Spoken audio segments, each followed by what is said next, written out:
Imagine waking up to an alert on your phone. Your personal AI agent just aced an interview, like a first-round interview with a company's AI recruiter. And you got the job without you, or a human HR director ever saying a single word. Right, it sounds totally made up. But welcome to this deep dive. Our mission today is to explore 5 provocative questions every HR director absolutely has to answer by 2026. Yeah, because the global job market is about to experience this massive shock between 2027 and 2030. I mean, we're talking 92 million jobs wiped out by automation and 170 million entirely new ones created. Okay, let's unpack this, starting with, that fully automated scenario we just mentioned. The whole idea of candidates manually clicking through portals and typing cover letters, that is just over. Completely over. People will use AI agents to auto-apply via structured APIs. And on the flip side, by 2027, 90% of companies will use AI for initial CV screening. Wait, 90%? Oh yeah. AI assistants will even be conducting those first-round video interviews. So it becomes API to API. Your bot formatting data specifically to trigger the exact parameters the company's bot is scanning for.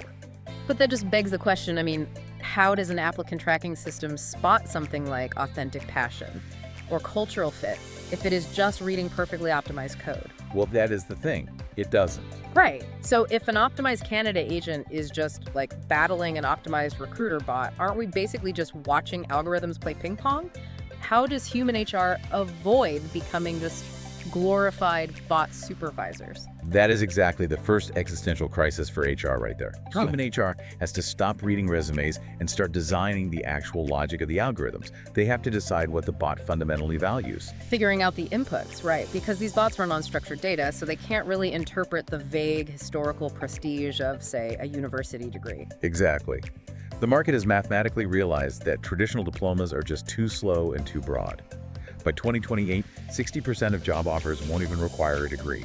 Wow, 60%. Yeah, instead, tech giants like Google and Apple, they are pivoting super hard to verifiable 3 to 6 month micro-credentials. Which makes sense because the underlying skills are expiring so incredibly fast now.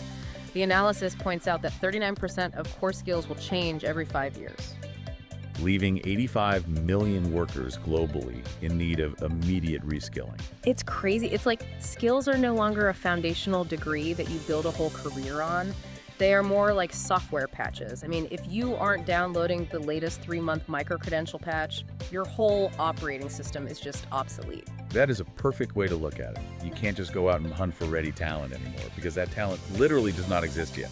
So companies have to ask, are we still just a business or do we have to become an educational facility? To survive, yeah. They're forced to build these strict pipeline models. Yeah. Of course, then certificate, then job offer. And that API verifiable certificate immediately triggers the offer. Got it. Right. And if we connect this to the bigger picture, once a company relies on these standardized micro-credential pipelines, geography instantly ceases to matter. A certified candidate in Warsaw looks mathematically identical to the algorithm as a candidate in Silicon Valley. Oh, wow. So if talent is totally borderless now, and 40% of IT roles go fully remote, companies are going to heavily exploit that, aren't they? Absolutely. The analysis mentions time zone arbitrage. And it's not just about finding cheaper labor. It's about continuous production, right? Yeah. Follow the sun production. Imagine a 247 workflow. An engineer in the US finishes their shift, hands the code seamlessly to Dubai, who then hands it to someone in Poland. A localized synchronous office is actually a bottleneck in that system. But wait, that introduces massive chaos when you factor in the mandatory EU salary transparency coming in 2026. Oh, totally.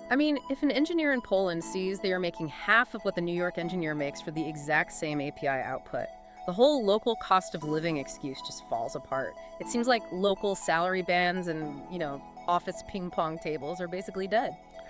They are obsolete relics. The talent war is completely borderless now. Compensation has to reflect global output, not local zip codes. So what does all this actually mean for you listening? Whether you are building an HR department or just trying to navigate your own career, the old rules are gone. Zip codes and prestigious university names have lost their currency. And verifiable micro-credentials and AI fluency are the new baseline.